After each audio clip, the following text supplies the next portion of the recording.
Telkel s'est aventuré dans les coulisses de la deuxième édition du Medfilm Festival au Maroc. D'abord au cinéma Renaissance de Rabat entre le 1er et le 4 juin, et ensuite à l'École supérieure des arts visuels de Marrakech entre le 8 et le 11 juin. Comme lors de sa première édition, l'objectif demeure inchangé, rapprocher les deux rives de la Méditerranée à travers le cinéma.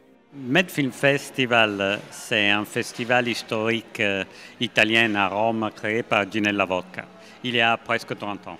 Et c'était une idée à l'époque absolument folle. Et c'était l'idée de ne pas se concentrer seulement sur une production nationale ou d'autres, mais c'était vraiment de faire un festival concentré sur le cinéma de la Méditerranée. Cette mise en lumière de la Méditerranée constitue pour la directrice de l'Institut culturel italien, Carmela Calea, une opportunité de transcender les barrières géographiques et d'approfondir sa connaissance des autres cultures. L'important, je trouve, c'est l'importance de connaître l'autre. De ne pas considérer l'autre comme une personne qui n'est pas proche de nous et surtout connaître l'autre parce que c'est les moyens les plus saisissants pour connaître nous-mêmes. Pour assurer la cohérence de cet événement, l'ambassade d'Italie au Maroc et l'Institut culturel italien ont choisi de s'appuyer sur les collaborateurs qui ont contribué à la réussite de la première édition, à savoir l'association Metexis Onlous, la fondation Hiba et l'ESAF de Marrakech qui a abrité la deuxième étape du festival.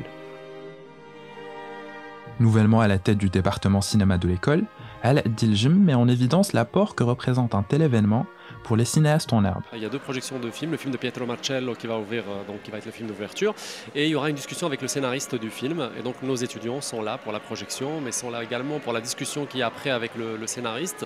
Et demain, il y a la projection du film d'Ali Asghari, et pareil, donc il y aura une rencontre, discussion. C'est pas vraiment une masterclass, mais c'est une rencontre, discussion autour du film, autour de la mise en scène, de l'écriture, de différents aspects, des différentes questions que peut soulever donc cette projection-là.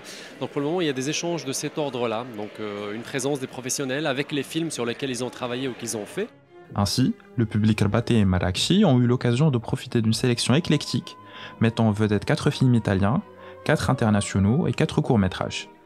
Loin d'être anodine, cette sélection illustre l'engagement du festival en faveur de la qualité, avec de nombreux films primés par des institutions prestigieuses.